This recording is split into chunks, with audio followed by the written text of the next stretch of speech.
Hello, everyone. Hi. We are here today to talk about our 20th anniversary of Brow Diva 2 decades. in this studio. Yes, 2 decades here. Opened up here February 1st, 2005. Right. And where we came from, as sisters working side by side over 37 years ago. We went on our own paths when we were about 40. And then we came back together at 60. And we are here. A lot of the main reason why we're here is because of all of you. And because of your loyalty and your encouragement and your support for something that no one thought was possible, to run a business on doing eyebrows only. And here we are 20 years later. I couldn't be more thrilled. It's been quite a ride. I've learned so much. I really learned so much about myself. How about you? Well, yeah, life has been like that for me. My whole life has been like that. But I have to say, it is because of you that we're here today. Yes. Because we started out as a bridal service in 1987. And that's kind of what I wanted to talk about is our history. Yes. Because not everybody knows our history. And so I had been to school for fashion illustration. Deanna went for fashion merchandising. Mm-hmm. We were always interested in fashion growing Mm-hmm. up. And back then... Because we were, as children, our dad would lecture us on the importance of personal appearance. Right. And the fact was that you never got a second chance at a first impression. So it was always very important that when we walked out of the house, that we looked put together from our head down to our toes. We couldn't have any holes in our pants, couldn't wear sweatpants out of the house, and we always had to make ourselves look the best that we could. Our hair had to be groomed, and he used to stand at the bottom of the stairs, and we have another sister who's only 11 months older than us. And we would all be in front of the bathroom mirror, curling our hair, Yes. doing makeup, and he would be standing at the bottom of the stairs. Come on, hurry up, hurry up, hurry up. Because we were going to church or school or something. And so it was kind of drilled into us. It was very drilled into us. So, but when we went away to college, I went for art, you went for fashion merchandising. Yeah. I didn't love drawing fashion models, but I loved drawing people, and especially portraits. So when I finished, I didn't know what I wanted to do, and I moved to Houston, Texas.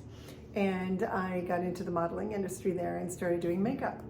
And that's where I created all of my own techniques. And I always sculpted the eyebrows because the brows were the frame. They're the frame on the portrait.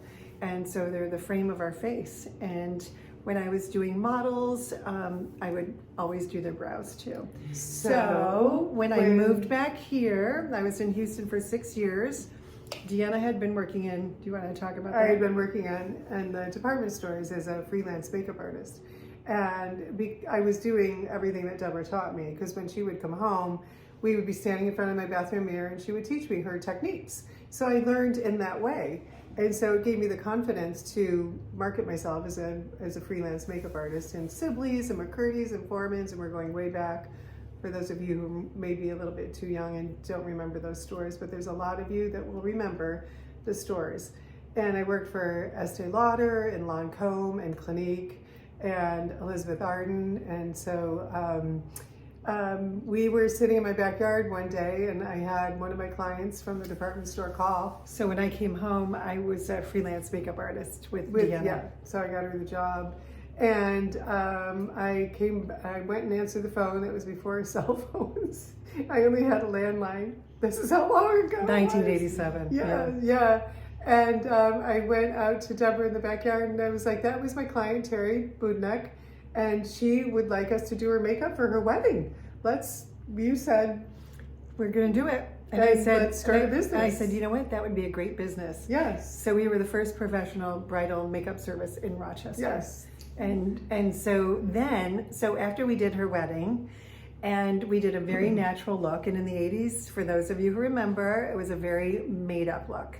And so we did blue eyeshadow, the bright pink cheeks, purple, pink, everything, red lips. So we did everything more naturally, and so it didn't look like makeup, right? But yet it defined the features. And so they called us, the bride called us afterwards and said, you know, my whole bridal party, myself, and my mom, we loved the way we looked. And back then they only had the snapshots before the professional Polaroids and snapshots that people sent them from the reception. And they loved the way they looked in these like pictures, snapshots, these candid shots. And say, I want to learn. They asked, you know, I want to learn how to do my makeup this way. So we said, okay. All right, we'll start a business. And we'll open a studio. Yep, and we'll do one-on-one lessons. Yep. And you'll do I'll do one side of the face, you'll do the other side, and that's how you're going to learn. And we would fill out a face chart with all the colors on it. We used to have palettes. I had an artist palette, and we would glue the eye. Well, no, we would Velcro. Because you know when the new colors come in, you gotta change it. That was when it was all so colorful. Even though we were doing a very natural, colorful look. But, so they would walk out with a palette of colors and a face chart. I remember I had a client who was in radio sales, Kim Romano, and she wore all these bright different colors suits, right? And so she would come in and, you know, she had a new suit color and we would do her makeup according to the suit color. Well, the accent color. Yeah, the accent color. We would do lips, the contour on the eyes. And there would be like 8 colors on the eye. And then the lips and the blush, was always had to too. match. Yeah. And they had to match. Yes. And so she ended up with a notebook of face charts in the plastic sheets. And so she would just flip that open in the morning according to what suit she was wearing. Anyway, and then it was fast forward a few more years. The one thing we always did with the makeup lesson, and even on the wedding days, we would tweeze any hairs or we would shape the brows, clean them up. And that was before anyone was doing eyebrows. Yes. It was before it was a service. We were just tweezing. We weren't even waxing. And then it evolved into, instead of just cleaning up, we were starting to really shape the brows. And then the shaping led to sculpting.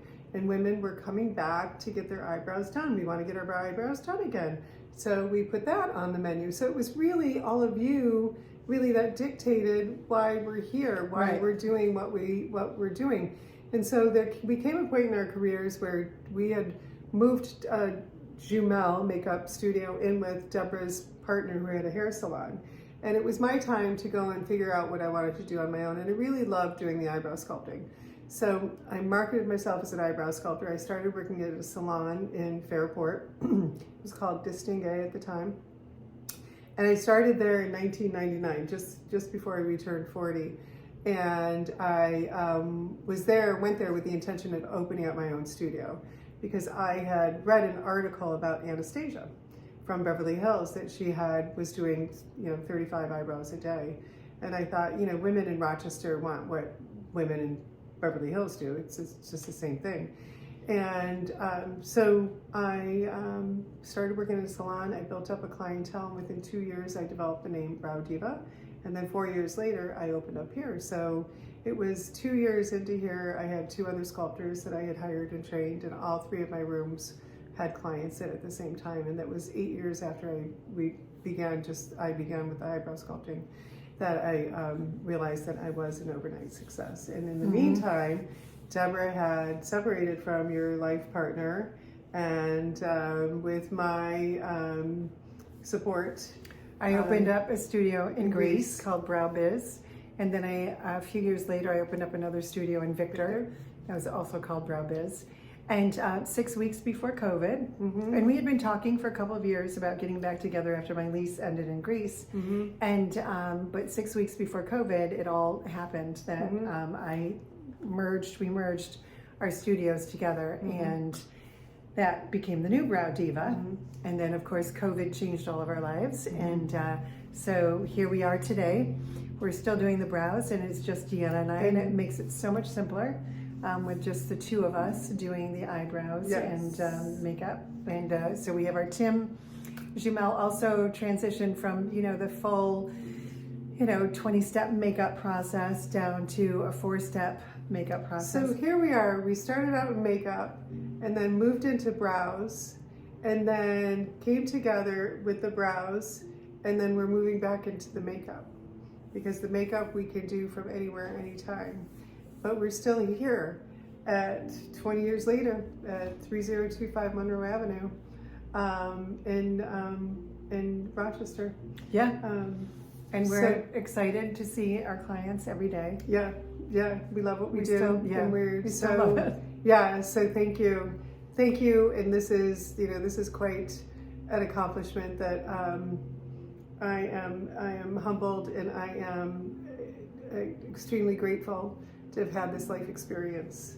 And so here we are celebrating 20 years. We have 20% off all of our products in celebration of that all month long. We're going to be serving cake and sparkling juices next week, and we'll see what happens from there.